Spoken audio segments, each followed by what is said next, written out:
On this week's episode of Premier Preps, the first ever matchup between Roseville and West Park football, defending flag football champ Del Oro in action against Vacaville, and a solid girls volleyball matchup between St. Francis and Pleasant Grove. Plus, we're joined by a special guest. Oak Ridge flag football head coach Eric Cavaliere stops by to chat.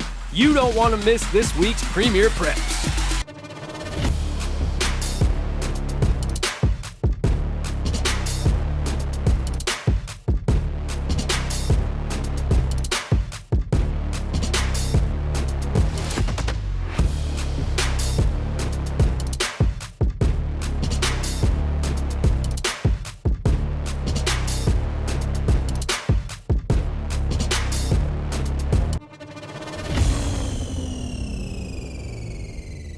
Welcome to episode 3 of Premier Preps with me, your host, Nick Pecoraro. Thank you, as always, for spending some time out of your week and giving these fantastic student athletes in the Sacramento region some love. Hey, I want to send another quick reminder again. If you like what you're seeing here with Premier Preps and would like to support the show, please send me an email or hit me up on social media. I've got some great opportunities for local businesses to support not only Premier Preps, but to support these local student athletes, their teams, and their schools with the coverage that only Premier Preps can provide. Well, let's get down to business, shall we? Our first game this week features the town of Roseville's oldest school and its newest school facing off for the first time ever on the gridiron. Roseville, which opened in 1912, and West Park, which opened in 2020, both coming in at 2-0. It's old school versus new school, literally, that game happening at West Park on Friday. The town of Roseville was on fire on Friday as its oldest school and its newest school locking up for the first time ever. West Park and Roseville, let's go. First quarter, West Park gets the ball on the opening drive and facing a fourth down. Ben Osby refuses to go down, turns short yardage into a 20-yard gain. And he would be rewarded for his efforts, finishing off the drive with a short score on 4th and inches, 7-0 West Park. Roseville going for it on 4th down on its opening drive. Colton Wolf picks up the first down with a forward lean, but then disaster strikes for Roseville. Mason Cisneros' pass pinballs off of 2 players, and Deacon Ogden is Johnny on the spot. He snatches the ball out of the air, and he is gone. A 55-yard pick six for Deacon Ogden. West Park leads 14-0. Second quarter, West Park still in charge. Jaden Jackson with a beautiful ball to Hareel Greer in the end zone. And this one was looking like it's going to be all Panthers. But Roseville doesn't leave the first half empty-handed. Cisnera goes across the middle for Kenny McClure. Kenny with the Jets. He scores on a 50-yard hookup, and it's 21-7 at the break. But Roseville keeps the momentum in the third. On the first play of the quarter, DeMarcus Gresham chugging on down the sideline. Tigers within 1 score with a 62-yard house call. West Park answers with a big strike of its own. Jackson once again finds Hareel Greer, this time for a 62-yard score. The real deal Hareel makes it 28-14 Panthers. West Park looking to add on. Ben Osby is so hard to tackle, but he's stopped just shy of the end zone. But Jaden Jackson says, I'll take this one from here. Welcome to my spin class. Panthers lead Balloons to 35-14. This game's in the bag, right? Not so fast, says Roseville. Graham Dolly scores twice in the final minute of the game to bring it back to a 1-score game. Roseville needs to recover an onside kick, though, and they do just that. Caden Padone tracks down his own onside kick, and he gives the Tigers a chance to tie or win with 15 seconds left. What is going on here? Last play of the game, Cisnera gets it to McClure to try to let him cook. He's got some room to run, but the Panthers force him out of bounds. A wild finish in Roseville, but West Park holds on and moves to 3-0. It was just stressful, because we were up 35-14, and we thought we had it, but then they came back and fought, so we had to put our starters back in and fight to the end. We're not scared to fight. If we're in the dog fight, we're going to keep fighting and never give up.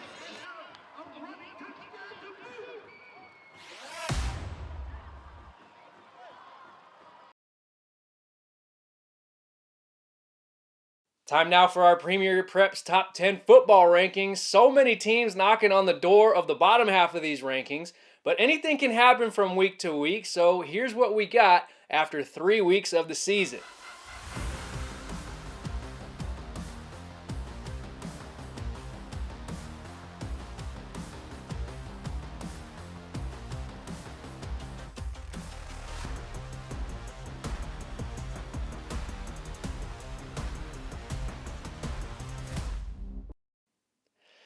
To the flag football fields now, where this week we feature the top team in our Premier Preps flag football rankings and defending Sac-Joaquin Section D1 champion Del Oro, who entered Tuesday with a 23-game win streak dating back to the end of last August. Hat tip to my guy Jordan Georgeson of Gold Country Media for that little nugget. Hey, the Golden Eagles took on one of the top newcomers in the section in the Vacaville Bulldogs, who came into Loomis having won 7 of its first 8 games. Del Oro and Vacaville happening Tuesday night.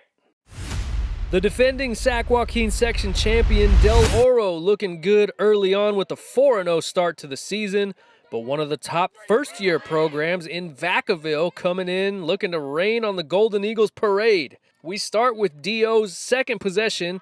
Check out this pass from Delaney Osborne to Fallon Strom, a 20-yard gain, but Gabby Olazábal saves a touchdown with this flagpole, and that would be huge because Vacaville's defense would come up big.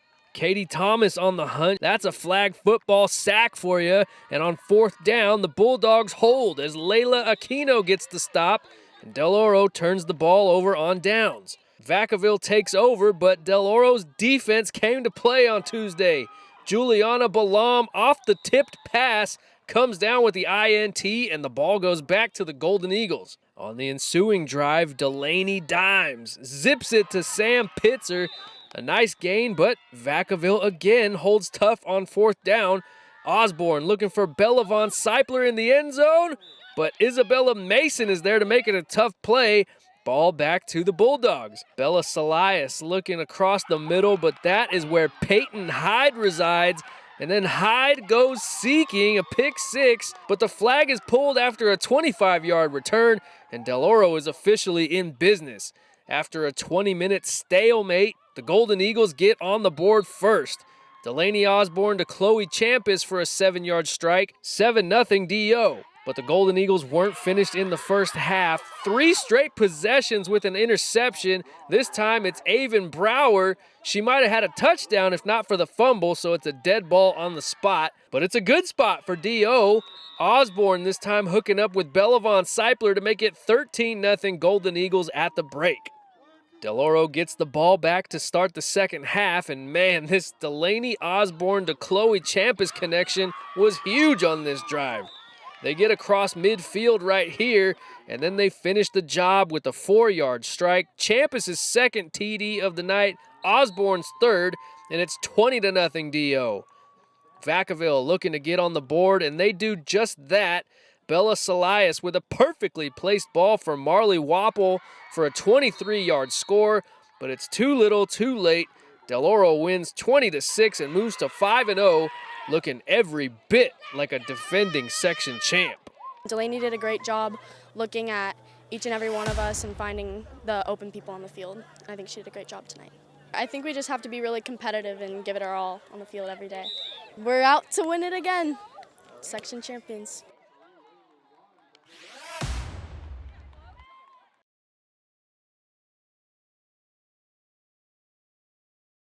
Last week was the first time we saw some of the first-year programs enter the Premier Preps Top 10. Here's a look at how things are shaping up after 3 weeks of the season.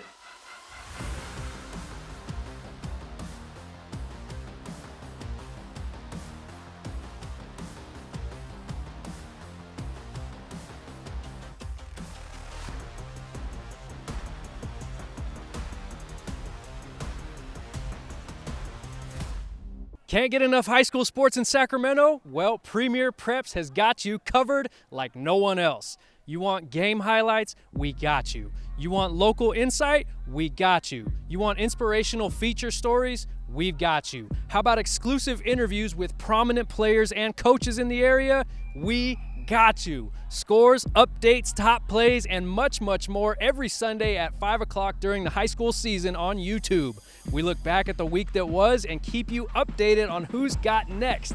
So follow along on social media and subscribe on YouTube to Premier Preps with me, Nick Pecoraro, because it's giving Sacramento high school sports the coverage it deserves.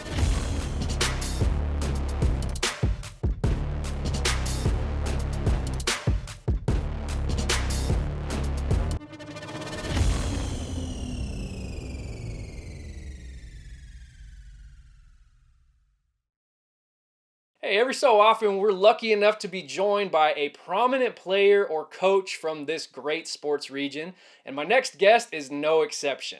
A former Sac-Joaquin Section champion, head coach of the Oak Ridge Trojan tackle football team, and now he's tackling the head coaching gig for the inaugural season for the girls' flag football at Oak Ridge.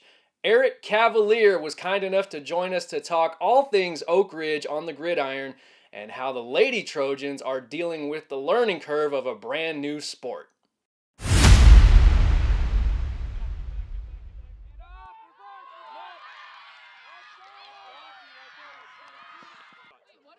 All right, my guest this week on Premier Preps is a former head coach, football coach at Oak Ridge High School, where he led the Trojans to 114 wins from 2007 to 2021. He won a section championship at Oak Ridge back in 2019, and now he's the head coach of a new football team at Oak Ridge, heading the Trojans girls flag football team in its inaugural season. My guest this week is Eric Cavaliere. Cav, thanks for joining us on Premier Preps. Yeah, happy to be here. Thanks for having me, Nick. Appreciate it. Of course, man. Anytime. How's life treating you these days? Are you settling into the new school year yet? Yeah, I mean, you're the husband of a teacher, so you know how it is. This first couple of weeks is just about getting situated and get your routines established. But when you've been doing it for 25 plus years, it becomes pretty routine, and you got it down. So it's going just fine. I want to ask you about your football background. I think you grew up in Vacaville, correct? Yeah, that's correct. Yeah. A lot of us know you as the football coach for Oak Ridge, but what was it like for you growing up and playing football in Vacaville? Yeah, it was a great experience. A lot like El Dorado Hills. It was a one high school town. Everybody went to the one school. We had two middle schools feeding into the one high school. A lot of community support. Had an incredible coaching staff that just, were tough on us, but, just gave us a great experience and, loved every minute of it. And it's just really stuck with me. The experience that I had at Vacaville High School is exactly what I've tried to give, our kids at Oak Ridge, just a good hometown community-based program type of experience. To leave your school with a ton of pride and be happy, and proud of where you came from. So 07 was your first head coaching year. You guys won a section crown in 2019. You kept coaching until 2021, which was that weird spring post-pandemic season. And then you decided to hang them up for a while hang up the whistle for a little bit. What went through that decision to kind of stop coaching when you did? And did you always kind of leave the door open for yourself to come back? I had kind of earmarked, sometime around that era, to hang up the whistle, so to speak, with tackle football anyways. We knew we had a good team in 2019 and really, unfortunately, maybe the best team, we've ever had at Oak Ridge would have been that 2020 team, but this little thing called COVID kind of stepped in there and got in the way of that a little bit. Yeah. So, that was disappointing, but it was just, you got to roll with the punches. And the funny thing we used to like to say is, we were still the defending section champions, from going all the way back to 2019. So, so we got to hold on to it for 2 years, actually, not just one, as defending section champs. But, no, in all honesty, we much would rather have been able to just play a regular season and have our team and go for it and give another another run at that section championship. Even when you weren't coaching, you've always been at the sidelines at games. You know, you're very dedicated to the program still. Obviously, Casey Taylor's done an amazing job with the program since he's taken it over. But now comes this new opportunity for you guys and a new challenge with girls flag football, the sport that started in California officially last year. Oak Ridge didn't field the program last year, but you're ready to go this year. And did they have to reel you back in, or was it something that you wanted to pursue, or how'd you become at the forefront of that? No, I was excited about it from the get-go. Just to be involved with football, something I'm obviously passionate about. But at the same time, wanting something different, so this was kind of the perfect blend of those two things. And to have the young ladies that we have, the female athletes at Oak Ridge who, every one of them plays another sport. They're all two-sport athletes, and we got some pretty incredible athletes walking around that campus, and to be able to work with them in football and give them a football experience. Myself and the coaching staff, we're just having a blast. We're having a great time with this. That was going to lead into one of my next questions was, a lot of the responses that I got from coaches last year was how to juggle all the multi-sport athletes that are being introduced to a new sport. And, they still have soccer practice or or travel softball during the fall, and, they still want to make those practices. What type of challenges are you seeing within your program, and how's the learning curve been with introducing a whole new sport? Right. So to adjust the multi-sport thing, I mean, we made a commitment that, to get the best players, we're going to need to work with that, for sure. It's not like tackle football where you're the only game in town, right? There's one place to play tackle football in town. It's with us. So, we limited, we only had a few practices over the summer. And we did those on Tuesdays, Wednesdays, and Thursdays in the morning, just to give them, the 4-day weekend really to go do all their travel stuff, and give them the afternoon and the evening to go do all their other sports. The interesting thing about that is, now all of a sudden, we came up with this program, to attract all these athletes to our program. And now it's these same girls that are asking for more time of football. They're the ones coming to us saying, "Hey, can we practice longer? We're in on this. We love it, and we want to do more." So we're kind of growing from there. They didn't get this chance at Oak Ridge last year, but now they're living it. And like what are the vibes like around practice? Yeah, I mean, they're a very competitive group of young ladies. I mean, if you know female sports at Oak Ridge, they're dominant in everything. I mean, basketball, volleyball, softball, section championship worthy teams across the board, lacrosse, soccer. They dominate. So they're very competitive, and they're taking that same approach with football. It's very different for them. One of the goals that we have had as a coaching staff is to give them a real football experience. We're not gonna, change everything around in the way that we're talking, and change our language to, in any kind of way. We want them to learn and know football and have a real football experience through this program. And because that's the best way to do it. I mean, that's the way to give them the experience. A lot of them have had dads or brothers that have played, and we want to give them that same feel, that same type of camaraderie that comes with football, and that same just sense of unity and team and whatnot. It's important to us that they experience that, and so far they're just eating it up. What is one thing that you have always consistently preached to all of your teams, whether it's tackle football or flag football? What's the one consistent thing that you always try to preach from day one? Yeah, just doing things 100% right 100% of the time. I'll tell our girls on a game day, for example, we want to win everything. We want to win the warm up, we want to win the stretch, we want to win the sportsmanship battle, we want to win the team that's most uniform with the way that we present ourselves. And of course we want to win on the scoreboard as well. So just being the best in every aspect. And, it's not always about, getting the win, but it's that pursuit of victory and the pursuit of being the best that you can. And obviously, being an observer of the game last year and now being fully entrenched in it, like What do you think is the biggest takeaway from flag football now being really in the mainstream and being introduced as a CIF sport, and what it means to female athletes in high school? Well, I mean, you just look at the year one to year two, just the growth. I mean, I think that speaks for Double. itself. Yeah. I mean, girls are just coming out in droves to play flag football, and I know it's going to be a 2024 Olympic, or excuse me, 2028 Olympic sport in Los Angeles. So that I think speaks volumes as well. It's just one of the fastest growing sports, in the country right now, and just to be a part of that is really cool, and to see the girls get this experience, and especially the girls across the state right now. I mean, you could call them the pioneers of high school girls flag football, and who knows where it'll be 5 years from now or 10 years from now, but they're laying the foundations right now, and it's pretty cool to be a part of that. Well, folks, if you haven't been out to a flag football game yet, I highly recommend it. I have plenty of highlight footage on Premier Preps, but it doesn't quite do it justice. You have to see it in person. It's very fast-paced, it's action-packed, and these girls are athletes like Coach Cav just talked about. Oak Ridge plays in the mighty SFL, so you'll see a ton of great games in that league.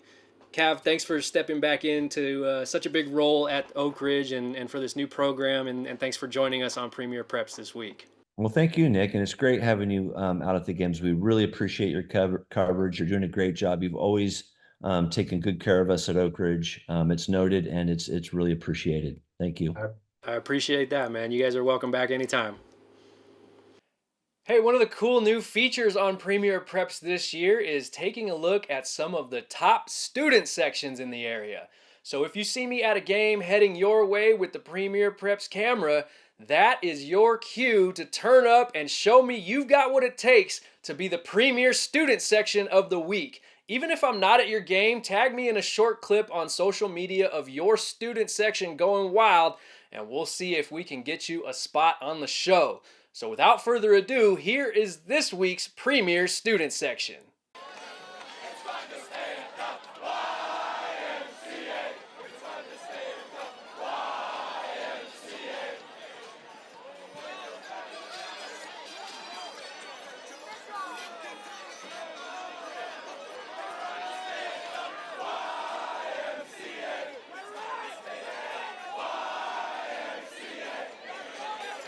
Well, St. Francis High School has always been one of the standard bearers for excellence on the girls' volleyball courts in Sacramento. 13 section championships for the Trubies overall, and on Wednesday night they welcomed one of the hottest teams in the section looking to enter the conversation for its first blue banner this year. Pleasant Grove dropping into St. Francis on Wednesday. Pleasant Grove off to its hottest start since 2018. The Eagles in town to play St. Francis on Wednesday, and buckle up because it was a good one. Here we go, first set. St. Francis comes out firing as Jilly Glickman comes out with the southpaw smash, but PG would answer early and often. Here's Lillian Ricks, the San Francisco State commit, with the winner. More Pleasant Grove. Aubrey Tripp with the good feed, and Jordan Bowman with the good deed. PG takes set 1, 25-19. We switch sides for set 2 now. St. Francis gets out to a 6-1 lead thanks to this bullet from sophomore Haley Sutton. But the Eagles follow up with a big swing from Isis Castile. Back and forth we go until Sophia Palmieri gives the Trubies a 20-15 lead right through the teeth of the back row. But PG's not going away quietly. They'd make St. Francis work for it. Jordan Bowman with one of her 11 kills. But the Trubies finish off the set 25-21 as Chloe Johnson comes through, and we're all knotted up at 1 game apiece. To set 3 we go now. Haley Sutton. She gets the dig and the kill off of the feed from Nika Jafari. 15 kills for Sutton to lead St. Francis on Wednesday. But Jordan Bowman is right there to clap back. PG goes up 13-7 in the third, and the Eagles playing some D now. Isis Castile had this one red all the way. A big block to extend the PG lead. And then this one puts away the set. Zoe Leibel with a block that finds some hardwood, and Pleasant Grove is just 1 win away. to the fourth. Eagles stay in attack mode as Lillian Ricks got herself into double-digit kills on Wednesday. But the Trubies said this is our home court and we're not lying down. Jilly Glickman too hot to handle, but PG's keeping it tight. Bowman once again from Aubrey Tripp. Tripp had 40 assists for the Eagles, but set 4 would belong to St. Francis. Chloe Johnson puts it away, 25-22, and we are going 5. Castile with another big block at the net. She also led the Eagles with 13 kills. And then on the near side, Chloe Johnson keeping the Trubies in this match. She had 9 kills on Wednesday, but this time her shot is denied at the net by Zoe Leibel, and that brings us to match point. Tripp to Leibel, who scrapes it off the net for a 15-10 win. PG with 2 huge wins to start the week. We started off really strong, and I feel like that we kind of got in our heads, like thinking that we were just going to win easily, and we can't do that with any opponent. We can't think that they're just going to roll over and let us win. So I think we did really good pushing and taking it to 5 sets.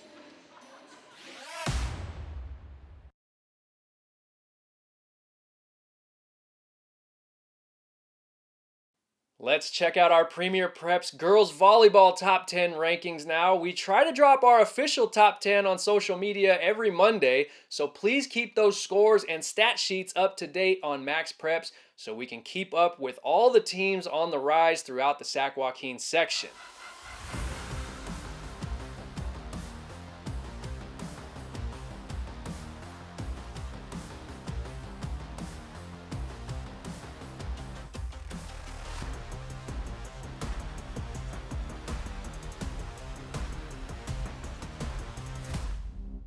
Infinite Performance Physical Therapy brings you our top plays each week.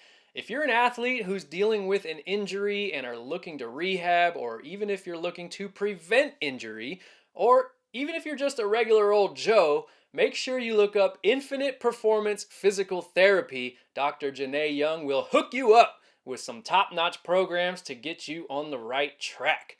So we're going to start this week's Infinite Performance Plays of the Week segment with a couple of submissions that were sent in via social media over the past couple of weeks. And I want to make sure to give them some shine, so here we go. This one is of Brock Buack of Union Mine breaking free for a 43-yard score to give the D-backs the lead in week 0. We had a great feature story on Brock last year during the wrestling season that you should check out in our Feature Stories playlist. Up next is Casa Roble's Connor Campbell. He was a championship QB last season. Well, now he's stepping aside and letting Aiden Lopez throw dimes to him. He shakes off 3 tacklers on his way to a 43-yard score. Connor freaking Campbell. Coming in at number 3, Pleasant Grove's Jordan Bowman, looking to put somebody's eye out with that thing. The Eagles had a huge 5-set win at St. Francis. Even in defeat, we'll get you some plays of the week. We've got Vacaville's Bella Salias to Marley Wapple. Did we just become best friends? Yep! A beauty of a 23-yard touchdown strike. And at number 1, Deacon Ogden of West Park is in the right place at the right time. This pass bounced off of 2 different players before it finds the hands of the Deacon. A 55-yard pick 6 for West Park, and that is good enough to be our Infinite Performance Play of the Week. Remember, you too can send in Infinite Performance Plays of the Week nominations for any school, any sport throughout the Sac-Joaquin section, even if I'm not at your game. Just be sure to send me a short clip on social media with a description of the play, and we'll see if we can get you highlighted on the show. A big shout out once again goes out to Eric Cavaliere of Oak Ridge Girls Flag Football. Folks, go check out a flag football game when you have a chance. You will not be disappointed. I know I'm going to, along with more tackle football and girls volleyball for next Sunday at 5 p.m. on YouTube. So please subscribe right here and stay caught up on everything Premier Preps has to offer. I'm Nick Pecoraro. Thank you so much for watching. We will see you next week.